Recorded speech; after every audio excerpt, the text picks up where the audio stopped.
প্রায় 500 বছর আগে আমাদের পূর্ববর্তী আচার্য গোপাল ভট্ট গোস্বামী গণ্ডকী স্নান করতে গিয়েছিলেন। গণ্ডকীতে তুলসী অর্পণ করলেন। তুলসী অর্পণ করায় তিনি অনেকগুলো শালিগ্রাম প্রাপ্ত করলেন।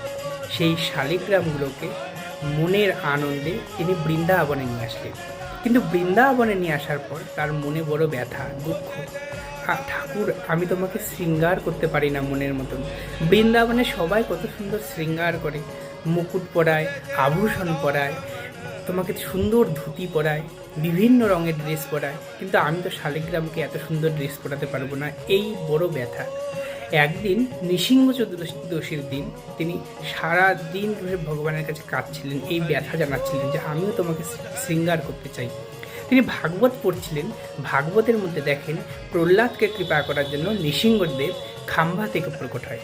তিনি তখন আবার শালিগ্রামকে দর্শন করে কাঁদতে থাকেন, প্রভু তুমি প্রহ্লাদকে কৃপা করার জন্য খাম্বা থেকে প্রকট হতে পারো, কিন্তু আমাকে শৃঙ্গার সেবার সুখ দেওয়ার জন্য তুমি কি এই শালিগ্রাম থেকে প্রকট হতে পারো না?